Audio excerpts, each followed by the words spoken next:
사도행전 22장 전체인데요. 1절에서 30절까지 한 절씩 돌아가면서 읽겠습니다. 부형들아, 내가 지금 여러분 앞에서 변명하는 말을 들으라.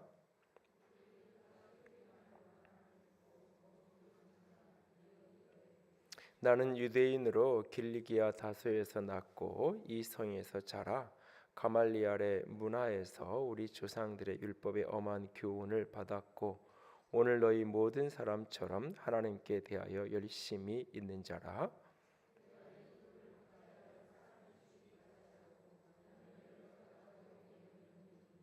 이에 대제사장과 모든 장로들이 내 증인이라. 또 내가 그들에게서 다메섹 형제들에게 가는 공문을 받아가지고 거기 있는 자들도 결박하여 예루살렘으로 끌어다가 형벌받게 하려고 가더니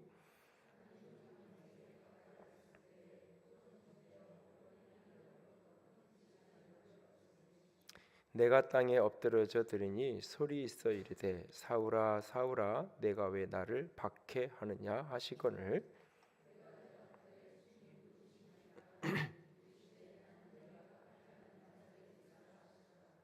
나와 함께 있는 사람들이 빛은 보면서도 나에게 말씀하시는 이의 소리는 듣지 못하더라.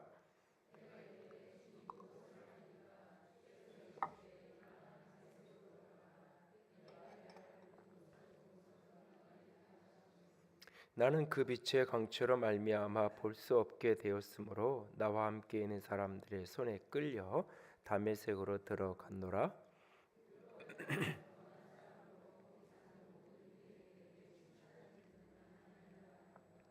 내게 와 곁에 서서 말하되 형제 사울아 다시 보라 하거늘 즉시 그를 쳐다보았노라.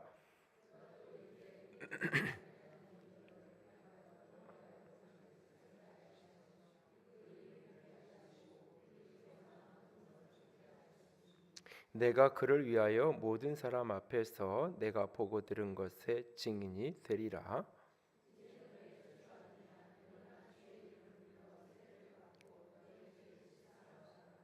후에 내가 예루살렘으로 돌아와서 성전에서 기도할 때에 황홀한 중에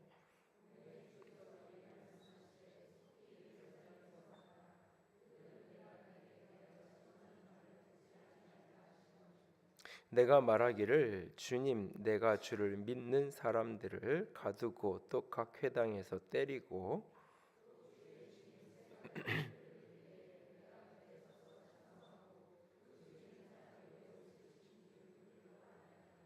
나더러 또 이르시되 떠나가라 내가 너를 멀리 이방인에게로 보내리라 하셨느니라.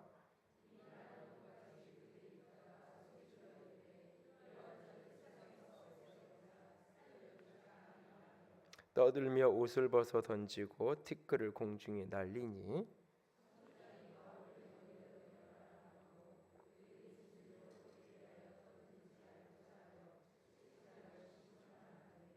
가죽줄로 바울을 매니 바울이 곁에 서 있는 백부장더러 이르되 너희가 로마 시민 된 자를 죄도 정하지 아니하고 채찍질할 수 있느냐 하니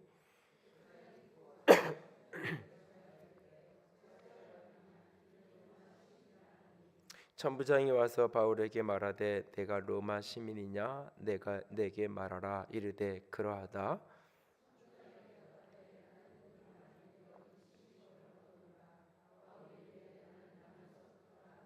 신문하려던 사람들이 곧 그에게서 물러가고 천부장도 그가 로마 시민인 줄 알고 또 그 결박한 것 때문에 두려워하니라.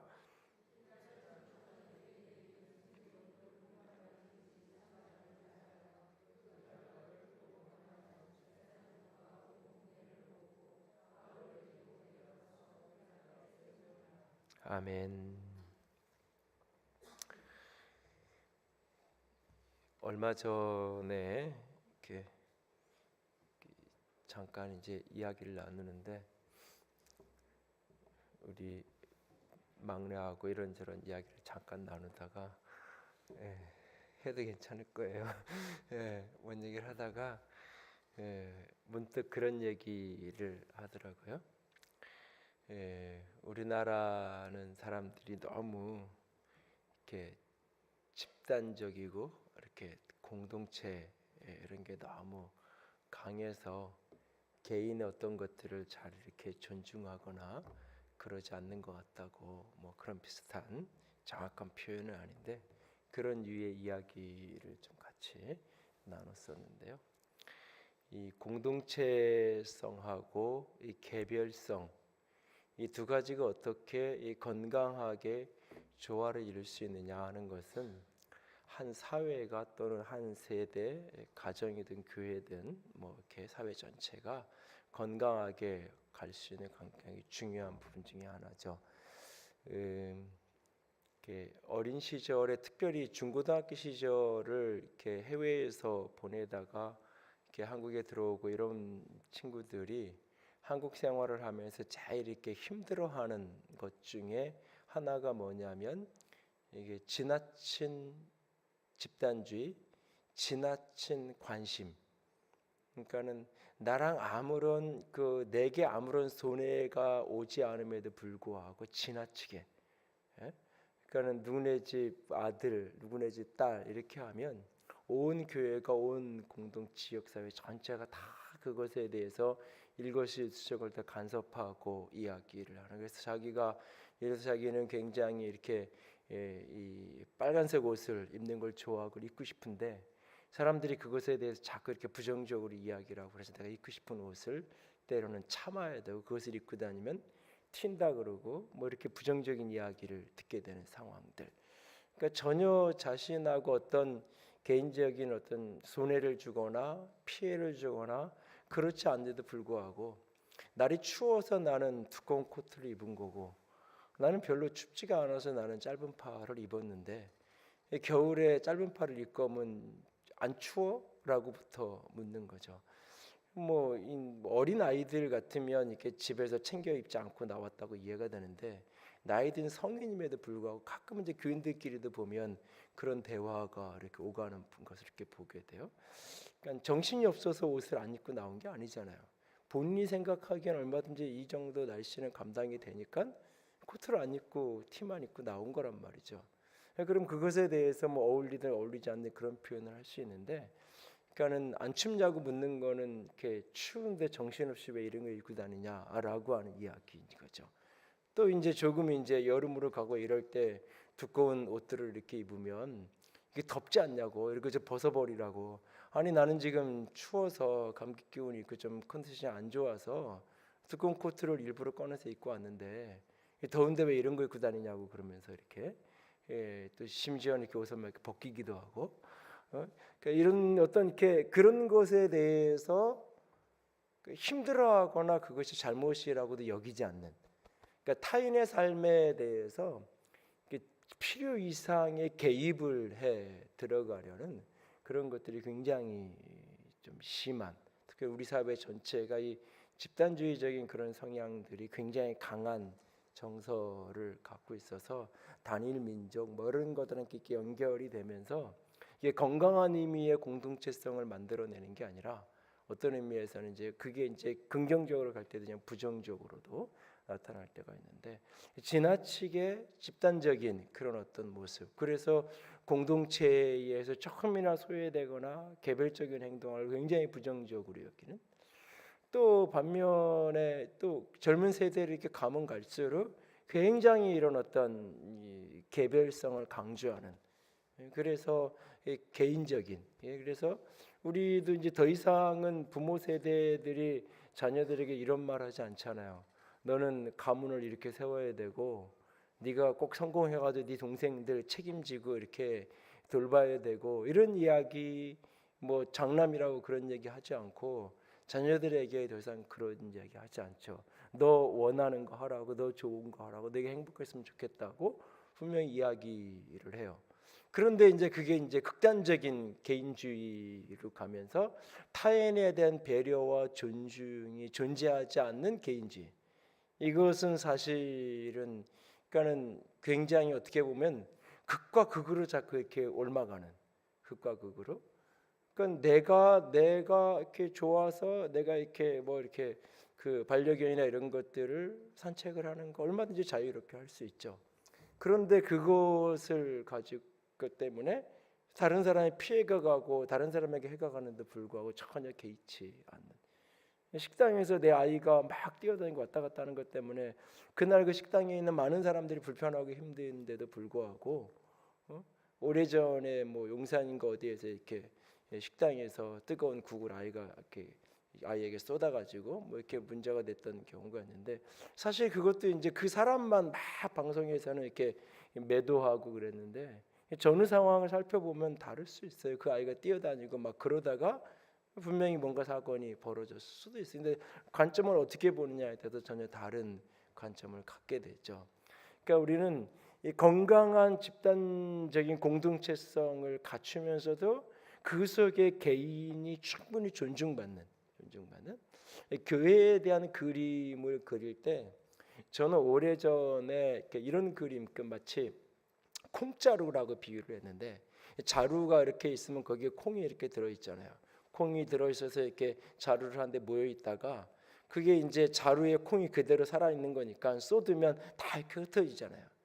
주일날 교회에 이렇게 예배당에 이렇게 모였을 때는 다 한 교회인 것 같고 공동체인 것 같은데, 예배당 밖으로 나가면 다 쏟아져 가지고 다 개별로 따로따로 그냥 잠깐씩 그렇게 일주일에 한 번씩 모일 때만 교회고 공동체고, 개인으로 흩어졌을 때는 그렇지 못한, 그래서 이런 어떤 교회에 대한 부정적인 이미지를 때문에 반대로 이제 똑같은 콩인데 이게 매주를 쓰면 덩어리가 되잖아요.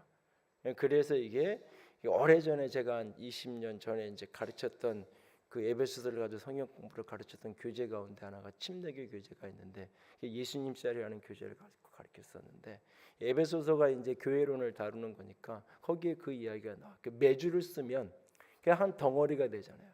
콩이란 성분이 그대로인데 한 덩어리가 되니까 이게 강력한 힘을 발휘할 수 있는 그런 이미지를 오랫동안 생각을 해서 교회는 그런 교회가 되는 이런 생각을 했던 적이 있어요. 그런데 그것도 사실은 이렇게 공동체로서 아주 강한 한 덩어리는 됐는데 그 안에 개인들은 다 사라져 버리는 거죠. 그 개인은 충분히 존중받지 못하는 그런 분위기가 만들어지는 거죠. 그러니까는 개인이 어떤 것들을 이렇게 의사 표현을 할 때 쉽게 우리 교회는 그런 거 용납 안 해. 우리 교회는 이런 교회니까 이렇게 하는 거야. 라고 그 사람의 개인의 사정과 형편에 따라서 얼마든지 다양한 모습들이 있고, 그것이 공동체 전체 속에서 타인에게 해가 되지 않고 다른 그룹에 그게 흠이 되지 않는다면 얼마든지 자유롭게 할 수 있는 부분들이 분명히 있는 건데, 그것에 대해서 이렇게 존중하지 못하고 이렇게 굉장히 강하게 주장하게 되는 그런 경우를 보게 되는데, 그래서 사실은 교회를 어떤 교회가 되어야 될까라고 하는 그런 부분들을 고민할 때마다 이 두 가지 정체성을 어떻게 하면 잘 살려갈 수 있을까? 개인이 충분히 존중받으면서도 어떻게 하면 공동체 전체가 공동체성이 살아있는 그런 어떤 교회를 이루어갈 수 있을까? 근데 우리가 어떤 하나님의 뜻을 분별하고 하나님의 인도를 받고 신앙하는 이 여정 자체가 사실은 이 개별성과 공동체성이 함께 흘러가요.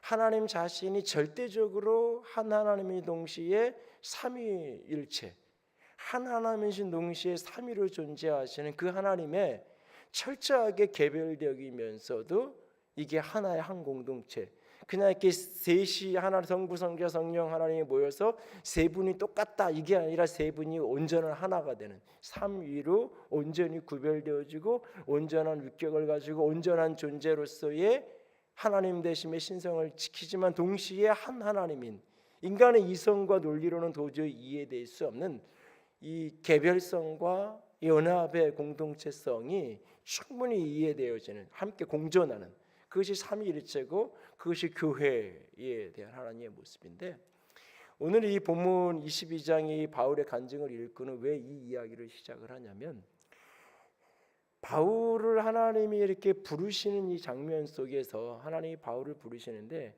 바울이라는 개인을 부르시는 거죠. 개인을. 그런데 이 개인을 하나님이 굉장히 초월적인 방법, 직접적인 방법으로 이 사람을 부르세요.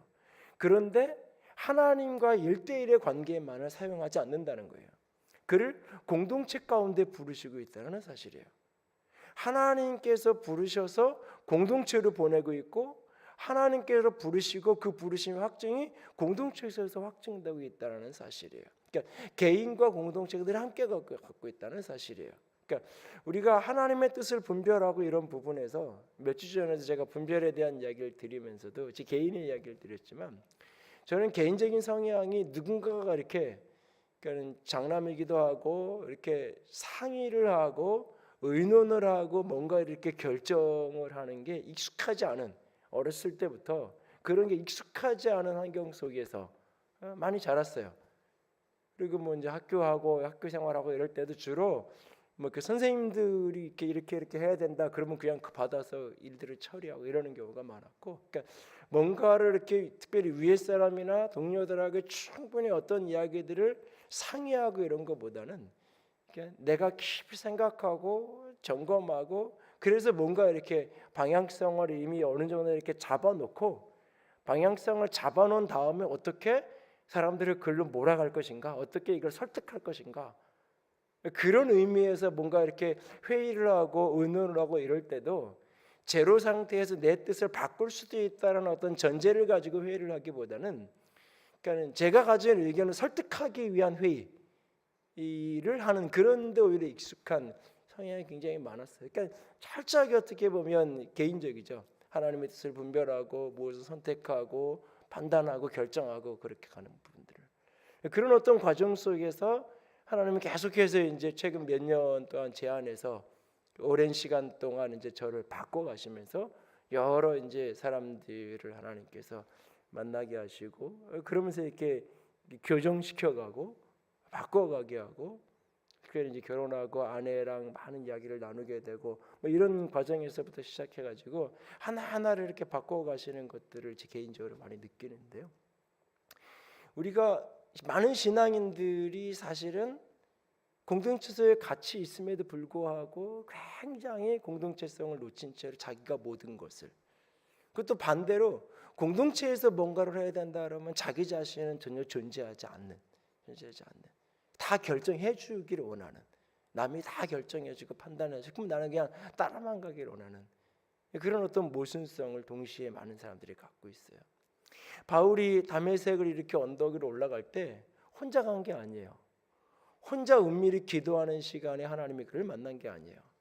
다메섹의 사람들과 함께 예수를 믿는 사람들을 잡아다가 이렇게 이 예루살렘으로 데리고 잡아와 가지고 옥에 가두기 위해서 제사장들과 이런 사람들의 위에 최고 지도자들의 허락을 받고 다메섹으로 가는 길에 하나님께서 그를 찾아오셨어요. 찾아오셨는데 그 홀로 있을 때 찾아온 게 아니에요. 사람들하고 같이 있을 때 찾아와요. 같은 공간에 사람들이 같이 있어요. 그들 가운데 하나님의 빛이 동시에 거기 있는 사람들 모두에게 임했어요. 하나님의 영광의 빛을 모든 사람이 보았어요. 그런데 그 빛 가운데에서 나오는 음성, 사울아 사울아 너는 왜 나를 박해하느냐라고 말씀하시는 그 음성은 오직 사울에게만 들려요. 같이 있는데 함께 있는데 함께 빛을 봐요. 그가 보았던 그 빛의 체험, 그 영광의 체험은 이 본문 속에서 바울이 사울아 사울아 내가 왜 나를 박해하느냐라고 물을 때 순간 이 바울이 뭐라고 묻냐면 당신은 누구입니까? 라고 물어요. 누구냐고.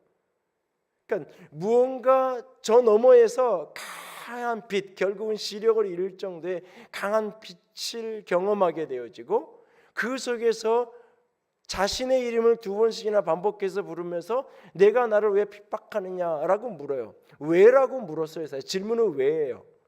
근데 왜라고 말해 대답을 해야 되는데 상대방이 누구인지를 모르겠는 거예요. 누구인지를.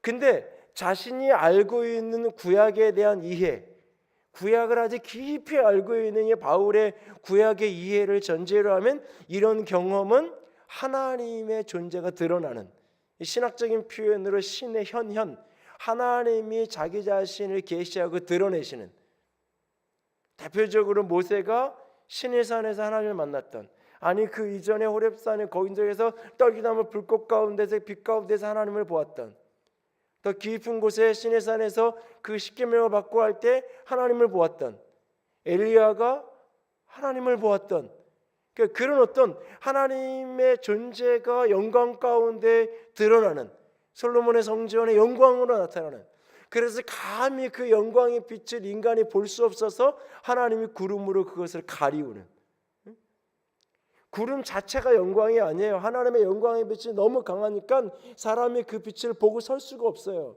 바울이 그 빛을 받다가 결국 눈이 멀어버리는 거잖아요. 그 빛을 보고 설 수 없으니까 빛을 가리는 거예요. 그 구름의 안개로 빛을 이렇게 덮어 놓는 거예요. 그 빛 너머에, 그 안개 너머에 있는 빛을 볼 수 있도록, 마치 여름에 태양이 강하면 선글라스를 이렇게 우리가 끼는 것처럼 그렇게 구름이 가리워진 거예요. 그 구름이 벗겨진 그 영광의 체험을 자신이 하고 있는 거예요. 자신이 하고 있는 이 경험은 하나님의 존재에 대한 직면, 하나님을 만나는 그런 어떤 사건을 경험을 하고 있어요. 내면에서는 그런 해석이 이루어지고 있는 거예요. 근데 너는 왜 나를 핍박하느냐고 이야기해요. 그런데 바울은 하나님께 누구보다 열심히 있는 사람이에요. 바로 몇 절 앞에 3절에 너희 모든 사람처럼 하나님에 대해 열심히 있는 사람이라고 표현하고 있어요. 그러니까 자신이 하나님을 열심히 믿는 사람이었고, 자신이 하고 있는 경험이 지금 하나님의 존재가 드러난, 하나님을 만나는 그런 사건이에요. 그러면 거기서 자연스럽게 기대되는 음성은 뭐냐면, 음성을 듣게 된다면, 사울아 사울아 너 참 충성되다. 사울아 사울아 내가 너무너무나 좋아한다. 네가 나를 위해서 너무너무나 헌신하고 수고했다 라고 하는 그런 칭찬과 인정과 사랑의 메시지를 기대한단 말이죠. 그런데 자신의 경험은 하나님을 만나는 경험이고, 자신은 하나님을 위해서 인생을 여기까지 지금 살아왔고, 하나님을 향한 열심을 빼면 그 순간까지 바울의 인생, 사울의 인생을 설명해낼 수 없는 그런 인생을 살아왔는데, 거기서 들리는 음성은 너는 왜 나를 핍박하느냐 이런 거예요. 그러니까 묻는 거예요. 당신 도대체 누구냐고. 당신 누구냐고. 나는 내가 박해하는, 핍박하는 나사렛 예수다라고 얘기했어요. 나사렛 예수다. 나사렛이라는 이 표현은 사실은 나중에 따로 이제 이 부분을 조금 다룰 수 있는 말씀을 나눌 기회가 있을 건데, 나사렛이라는 그 표현 자체는 굉장히 사회적으로 굉장히 버려지고 낮은, 소외된 그 예수님의 표현 앞에 나사렛이라는 표현을 계속 성경에서 가져다가 특별히 사도행전에서 사용하는 이유는 그냥 예수님이 나사렛 출신이다라는 어떤 그냥 단순하게 고향이 어디다라는 것을 가르쳐주는 정도의 의미가 아니에요. 예수님이 얼마나 소외되고 버려진 사람들, 사회적으로 사실은 외면당하는 사람들의 친구요, 그들의 편이 되어 주셨는가, 그들의 구원자가 되어 주시기 원하셨는가 하는 것을 사실 이 나사렛 예수, 이 나사렛이라는 표현 속에 깊이 그 의미가 들어있는데, 어쨌든 나는 내가 핍박하는 나사렛 예수라고, 박해하는 나사렛 예수라고 말하고 있는 거예요. 그 속에서 바울은 충격인 거예요. 하나님을 위해서 나는 예수를 핍박했는데, 박해했는데, 이 예수가 곧 하나님이셨던 거죠. 이 예수가, 내가 박해했던 그 예수가 곧 하나님인 거예요. 그래서 그 다음에 물어요. 주님, 내가 무엇을 해야 됩니까? 그렇다면 내가 이제 어떻게 해야 됩니까? 나는 어떻게 해야 됩니까? 나는 무엇을 해야 됩니까? 라고 물어요.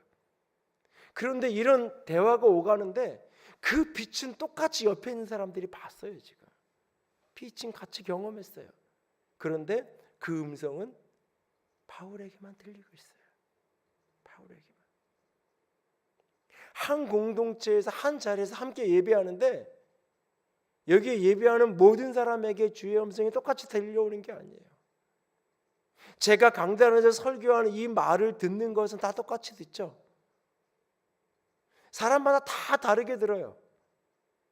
그것은 어떤 영적인 이야기, 성령의 역사하심의 이야기가 아니어도 각자의 경험에 따라서 다 다르게 듣는 거예요. 다 다르게.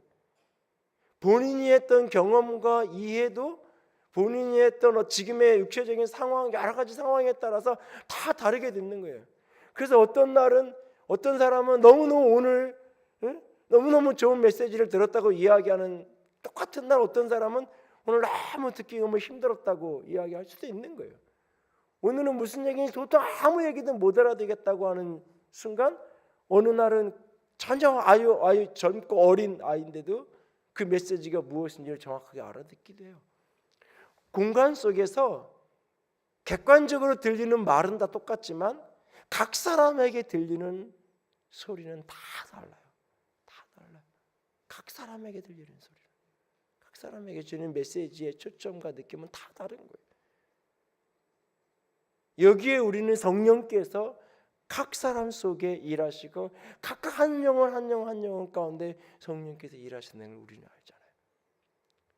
오순절에 성령이 임했던 그날도 그 공간 속에 급하고 강한 바람 같은 소리가 나잖아요. 그 공간 속에, 그 공간 전체에, 그 제자들이 모여서 기도하겠던 그 공간 전체에 주의 성령의 역사가 가득 임한다고요.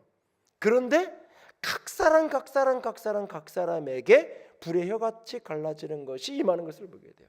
각 사람 한 사람에게, 공동체로 함께하지만 각 사람 속에 하나님이 말씀하시는 거예요. 오늘 바울이라는 그 한 사람에게 하나님이 집중해서 말씀하세요. 그리고는 무엇을 해야 되냐고 물으니까 다메섹으로 가라는 거예요. 거기 가면 누군가가 있을 거다. 누구라고 가르쳐 주지도 않아요. 누구를 찾아가라고도 말씀하지 않아요. 누군가가 있을 거다. 눈이 멀었으니까 옆에 있는 지체들의 인도를 받아서 어느 곳 생각하죠. 이 장면이 아닌 9장에 사건이 기록되어 있는 이 부분은 이제 간증을 하는 거고, 이 사건이 원래 있었던 것은 사도행전 9장이잖아요. 사도행전 9장에 보면 하나님께서 바로 그 시간에 아나니아에게 또 말씀하시죠. 아나니아에게 또 말씀해요. 사울에게 가라고.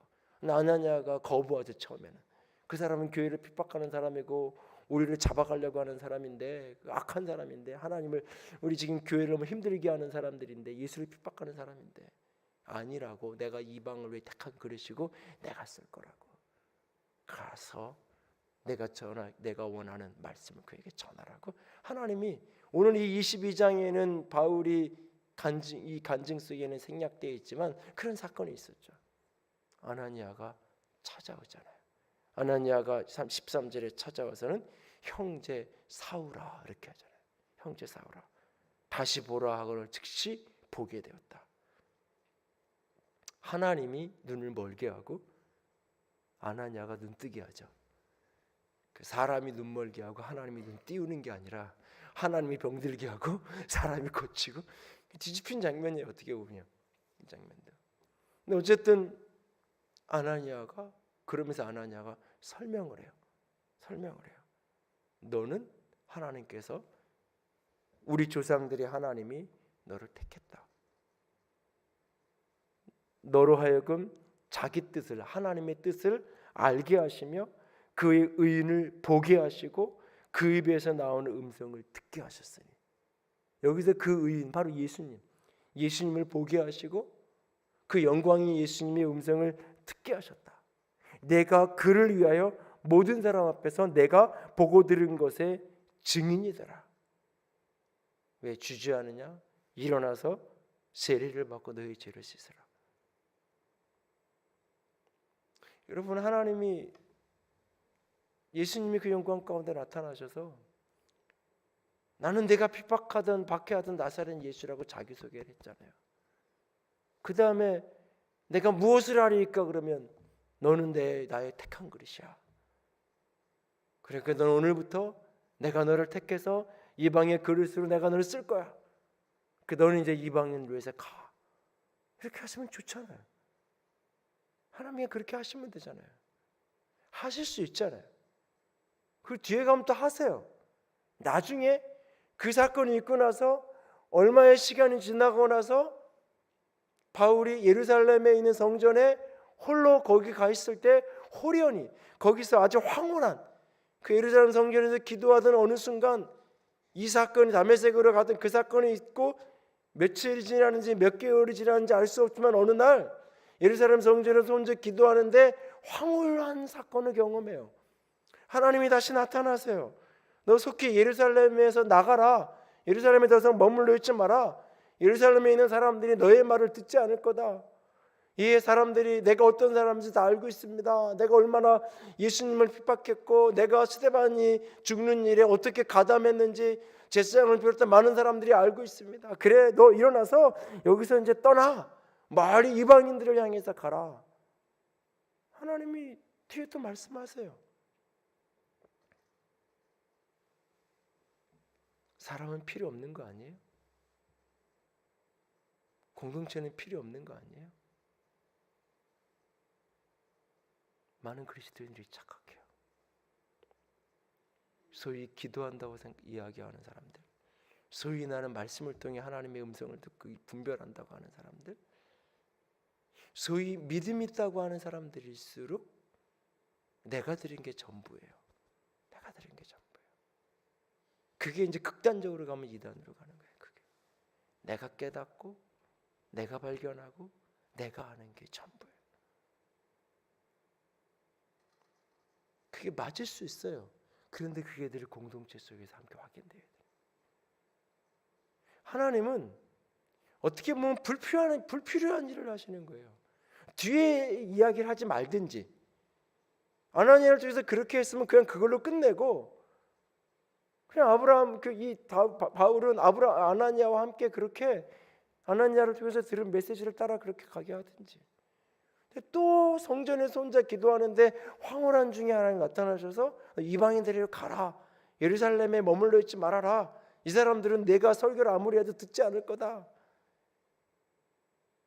그렇게 말하잖아요. 사실 본문을 이 22장을 읽다가 굉장히 어떻게 보면 혼돈스럽기도 하고 내 안에 있는 어떤 고정관념의 틀을 또 하나 깨야 되는구나 그런 생각을 했는데, 사실 예루살렘에 바울은 성령에 이끌려서 온 거잖아요. 앞에 계속 몇 주 전에 계속 지난달에도 나누고 그랬지만 바울은 여러 가지 어려운 상황 속에서도 바울이 여기까지 온 거잖아요. 사실은 성령에 매어 여기까지 왔잖아요. 근데 사실 예루살렘 어디 하나님이 오래전에 뭐라 그랬어요? 예루살렘의 사람은 내 말 듣지 않을 거야. 빨리 가. 예루살렘에 있지 마. 이방인들에게로 가. 하나님이 그렇게 말씀하셨었잖아요. 전에는. 근데 이번에는 또 예루살렘으로 가라고 성령으로 강권해서 나를 여기다 데려다 놔요. 그러면 사람들이 다 변해됐냐? 달라졌냐? 자, 이제 바울이 오니까 잘 받아들이냐? 아니죠. 오자마자부터 지금 이제 위기를 만나고 있잖아요. 계속 지금. 결국은 뒤에 가면 감옥에 들어가잖아요. 결국은 암살단이 만들어서 암살의 음모가 진행되고 막 이런 일이 벌어지잖아요. 상황은 달라진 게 하나도 없어요. 그때도 지금도 사람들은 다 바울의 말을 안 믿어요. 안 받아들이고 바울을 죽이겠다고만 해요. 근데 그때는 도망가라고 이야기하더니, 그때는 떠나라고 이야기하더니 이번에는 또 가라고 하시잖아요. 하나님의 메시지는 기계적인 게 아니에요. 기계적인 게 아니에요. 그때는 이렇게 말씀하셨지만 이때는 다르죠. 이거는 변한 게 아니에요.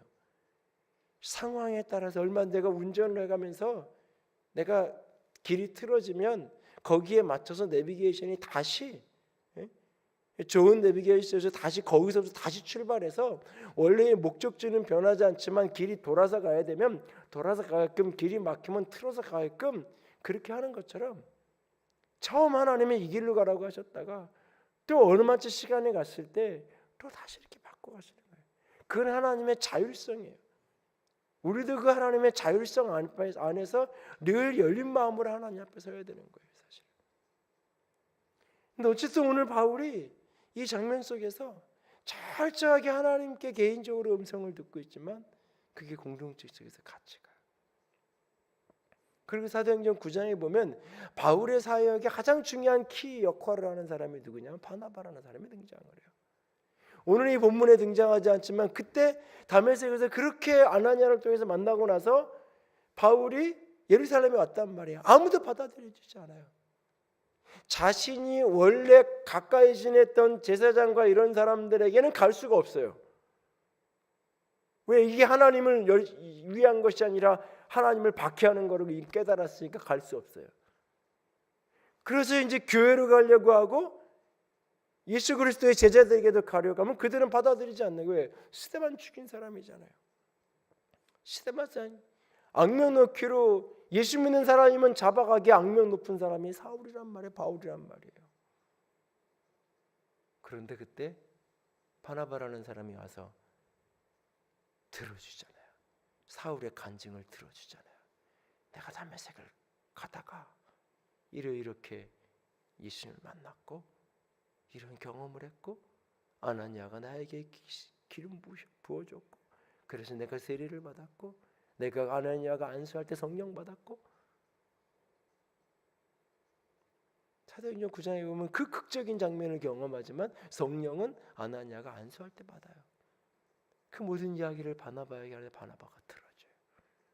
그리고 바나바가 베드로에게 가서 이야기해요. 자초지종을 다 설명해줘요. 설명을 듣고 나니까 베드로도 내키지 않지만 거부할 수는 없어요. 바나바 같은 사람이 이 정도로 이해하고 내용을 들어보니까 괜찮은 맞는 것 같긴 해. 하나님이 일한 것 같긴 해.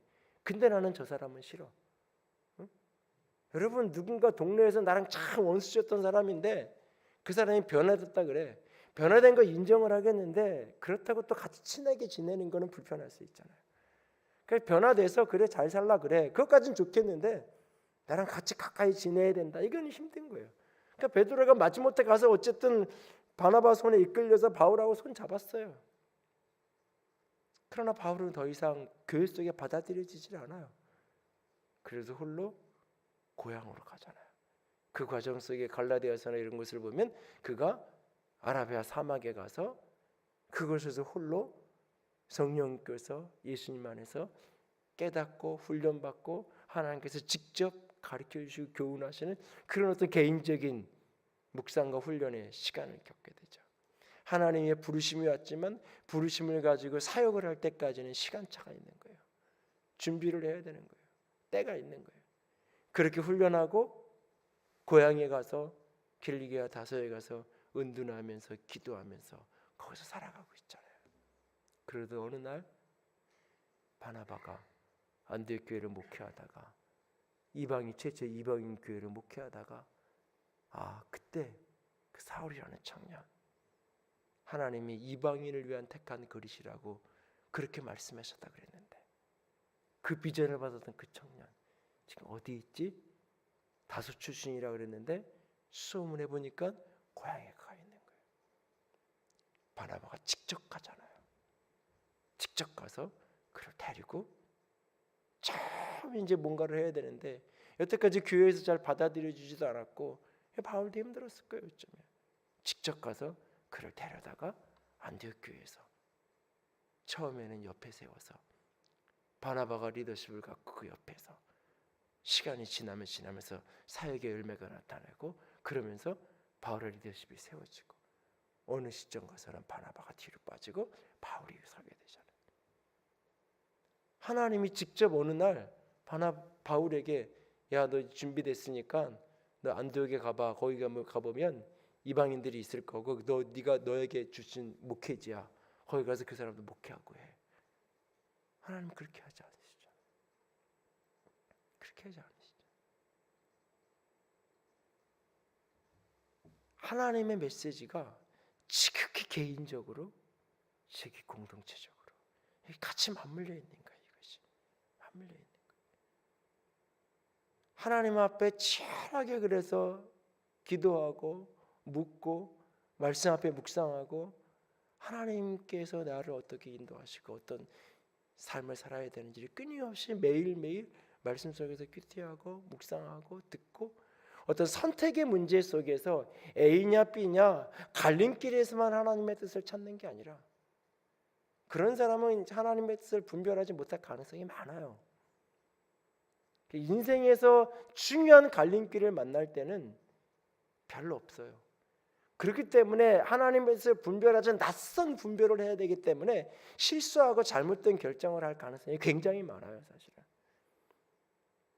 그래서 일상생활 속에 작은 것 속에서 작고 하찮은 문제 속에서 끊임없이 기도하고 말씀을 묵상하면서 매일매일 오늘을 어떻게 살아야 되는지, 오늘을 어떻게 살아야 되는지, 오늘 내 안에서 분노가 치밀어 오는 이 문제 앞에서 내가 어떻게 처신해야 되는지, 내 자존심이 일그러지는 이 상황 속에서 내가 어떻게 이 상황 속에서 내가 직면하고 내가 말을 하고 내가 어떻게 내가 이 자리를 때로는 지켜야 되나, 때로는 자리를 뒤로 물러가야 되나, 끊임없이 매일매일 그러던 어느 날 인생의 중요한 결정 앞에서도 하나님의 인도를 받게 돼 있는 거예요. 그런데 그것이 자기 혼자가 아니라 공동체 속에서, 그래서 끊임없이 소그룹에 둘러앉아서 자기 이야기를 나누라고 하는 거예요. 그냥 내 인생의 넋두리를 이야기하라는 게 아니에요. 그리고 저 사람이 나보다 훨씬 영성 있는 사람이고 저 사람이 나보다 하나님과 더 친한 사람이니까 나는 잘 모르니까 이렇게 물어봐서 답을 가서 이렇게 알아내라, 이런 의미가 아니에요. 그 성령께서 그 공동체 속에 일하시니까, 하나님께서 공동체 속에서 일하시니까, 어떤 말씀 속에서 어떤 대화 속에서 어떤 게 내 영혼에 부딪히고 내게 지혜로 다가올지 나는 알 수 없으니까 같이 그것을 나누는 거예요. 나누고 듣고 그런 공동체를 자꾸 만들어가는 거예요. 공동체 속에서. 그 하나님께서 그 공동체 가운데에서 인도하시고 만나게 하시고 연결시켜 가시고 하나님이 그렇게 하신다는 사실. 그래서 끊임없이 공동체 가운데 함께 머물게 하면서 개인 속에서 하나님이 일하시고 개인과 공동체를 늘 함께 더불어서, 치유의 어떤 역사도 그렇잖아요. 성경에 보면 병 낫게 하는 은사를 가진 사람들에 대한 이야기가 나오잖아요. 병 낫기는. 그러나 동시에 병 낫기를 위해서 기도하라고 이야기해요. 교회가 기도해야 된다고. 교회가. 병든 사람은 장로들을 청하여 장로들은 기름을 바르고 기도할 것이라고. 교회가 같이 기도하라고. 어떤 은사를 받은 하나님의 능력의 통로를 받은 분들이 있을 수 있어요. 실제로 있고. 그러나 그 공동체 속에서 같이 일하는 거예요. 같이 일하는 거예요. 혼자 어디에 영성원 차려놓고 혼자 어디에 기도원 차려놓고 여기 와서 기도받으면 병 낫고 이게 이런 게 아니에요. 전문적으로 의사 면허 가진 사람이 병원 개업하듯이 치유의 은사 받은 사람이 어느 날 그렇게 병 고치는 집 하나 차려놓고 병들면 와서 기도받고 병 낫고 이런 게 아닌 거예요. 이게 공동체 속에서 같이 개인 속에 하나님의 은사를 주시고 개인 속에 하나님의 능력을 부어주시면 이 공동체 속에서 같이 흘러가는 거예요. 오늘 우리 가운데 하나님 앞에서 여러분 각자가 신앙은 1:1이라고 얘기하잖아요. 하나님 앞에서 여러분 한 사람 한 사람이 하나님과 교통하고 하나님과 개인적으로 관계하고 말씀과 기도 속에서 끊임없이 그를 만나야 돼요. 동시에 우리는 공동체와 함께 공동체 속에서 삼위일체 세 분명하게 구별되지만 한 하나님인 것처럼 우리가 함께 공동체 속에서 같이 가는 거예요. 이것이 힘들어요. 익숙하지 않기 때문에. 어떤 분들은 집단주의적으로 자꾸 가려고 해요. 그래서 독재를 원하지 않는다고 하면서 독재적인 리더십을 사람들은 갈망해요. 독재적인 리더십을 끊임없이 목회자인 저한테도 독재자처럼 그냥 목사님 그냥 결정했으면 그냥 몇 명 반대하는 사람 있고 그래도 그냥 끊임없이. 그리고 사람들은 그걸 편해해요. 때로는. 왜? 잘못되면 책임도 그분이 질 거니까. 집단적인 그런 사고가 굉장히 강해서 하나님의 뜻도 하나님의 인도하심을 받는 것도 그냥 목사님 이거 하라고 얘기하든지 아니든지 그냥 그랬으면 좋겠다. 정답을 자꾸 내달라고 자꾸 그럴 때가 참 많아요. 사람들이. 또 반면에는 다 개인, 나 혼자. 교회는 다니지만 교회는 그냥 나랑 하나님과의 관계고 굳이 관계해야 된다면 그냥 목회자 정도만 관계를 하는 거지 다른 교인들은 필요할 때 적당히 그냥 안면 갖고 그냥 이렇게 지내는 거지. 내 속 얘기, 아픈 얘기 굳이 뭐 그런 얘기 해야 흠되고 해야 다 말거리만 되는 것들 굳이 뭐라고 얘기하겠어. 그냥 피상적인 관계를 맺는 거고 나랑 하나님과의 관계에서 심지어는 목회자들에 대해서도 그냥 그렇게 설교는 그냥 예배 나와서 그냥 듣는 거고 내가 진짜 감동받고 은혜 받는 걸 인터넷으로 따로 보고 저는 가끔 그런 얘기해요. 차라리 그 교회를 가라고. 그게 본인에게 유익할 때가 많아요. 차라리. 계속 그렇게 뭐 몇 년을 그렇게 들어야 되고 그렇게 그럴 수밖에 없다면 어떤 이유에서든지 끊임없이 하나님 앞에서 여러분 한 사람 한 사람이 하나님 앞에 모두가 1대1이잖아요. 하나님 앞에는 손자도 없고 아무도 없다 그러잖아요. 나도 하나님을 아버지라 그러고 제 딸도 하나님을 아버지라 그러고 다 하나님한테는 아들과 딸만 있을 뿐이잖아요. 여러분 각자가 하나님 앞에 서는 거예요. 누구도 대신할 수 없어요. 구원의 문제를 누구도 대신해 줄 수 없어요. 내 대신 믿어줄 수 없고 내 대신 인생을 살아줄 사람도 아무도 없어요. 결국 내 인생은 내 몫의 길 내가 가는 건 맞아요.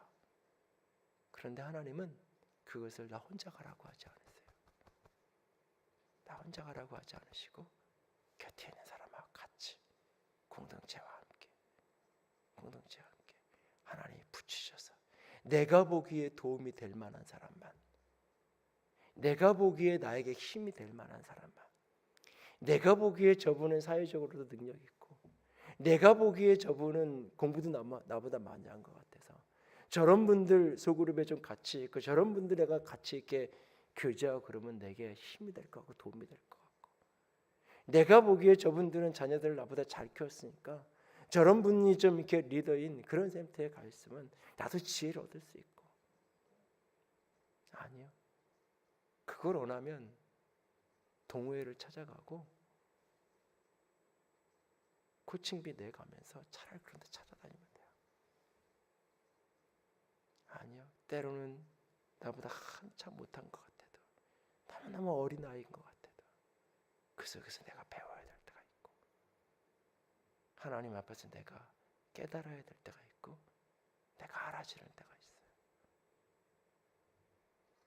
하나님 앞에서 우리는 그렇게 함께 살아가면서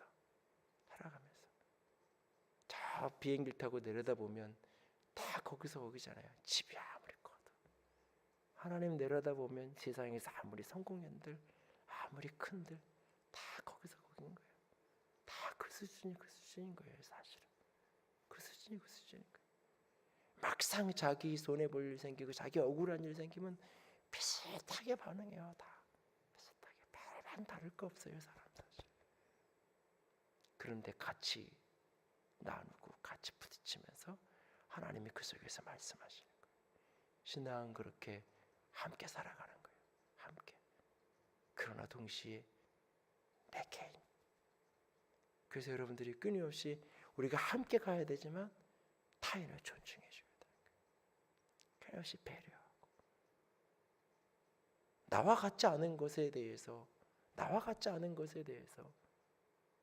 불편해하는 것들을 자꾸 벗어야 돼요. 자꾸 존중하고 인정하면서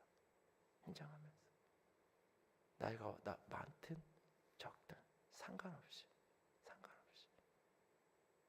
하나님 앞에서 우리가 그렇게 한 개인과 공동체가 같이 어우러진 그 아름다운 신앙생활을 이루어갈 수 있기를 원합니다. 오늘 바울이 하나님의 음성을 듣는 그 순간 빛은 다 같이 봤지만 음성을 혼자 들었던 하나님은 우리가 한 공간에 모여있지만 여러분 각자에게 말씀하세요. 그리고 그것을 공동체 가운데 같이 풀어놓으면서 그 속에 그것이 더 확장되고 더 풍성해지고 더 선명해지고 더 하나님 앞에서 아름다운 모습으로 세워져 가게 될 거예요. 그렇게 개인이 충분히 존중받으면서 공동체를 이루어갈 수 있는 개인이 희생되지 않는, 개인이 소외되지 않는 그런 공동체를 이루어가는, 공동체는 다 깨어지고 개인만 남는 그런 어리석음도 아니고, 공동체 속에서 개인이 다 짓밟혀지는 그런 왜곡도 아니고, 이 두 가지가 같이 가는, 그것이 삼위일체 하나님의 마음, 하나님을 닮아가는 정체성이라는 사실들을 기억하고 걸어갈 수 있기를, 그런 공동체, 그런 여러분 한 사람 한 사람이 될 수 있기를 주님의 이름으로 부탁을 드립니다. 기도합시다.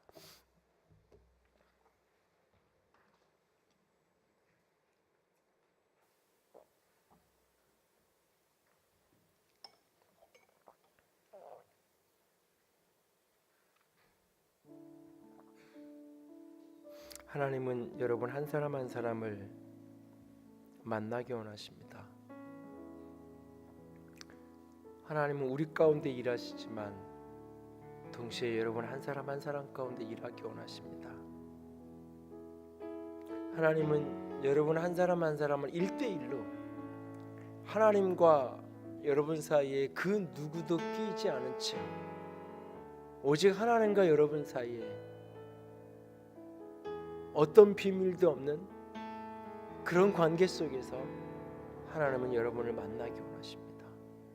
그리고 하나님의 마음의 비밀을, 하나님의 마음의 깊은 뜻들을 우리에게 풀어내고 우리에게 말씀하시고 우리를 그렇게 주의 길을 이끌어가기 원하십니다. 그러나 또한 동시에 하나님은 그 일을 우리 가운데서 이루어 가십니다. 교회 속에서, 공동체 속에서, 작은 소그룹 속에서 하나님은 그렇게 이루어 가십니다. 하나님, 개인이 충분히 존중되어지는, 그러면서 공동체로 하나 되어지는 그런 우리 교회가 되게 하시옵소서. 우리 가정도 한 사람 한 사람이 충분히 존중되지만 그럼에도 불구하고 하나 되어진 그런 우리 가정이 되게 해주세요. 하나이면서 동시에 여럿이면서 동시에 하나인 이 아름다운 모습을 이루어가는 우리가, 우리 교회가, 내가 될 수 있게 하여 주시옵소서. 같이 기도합시다.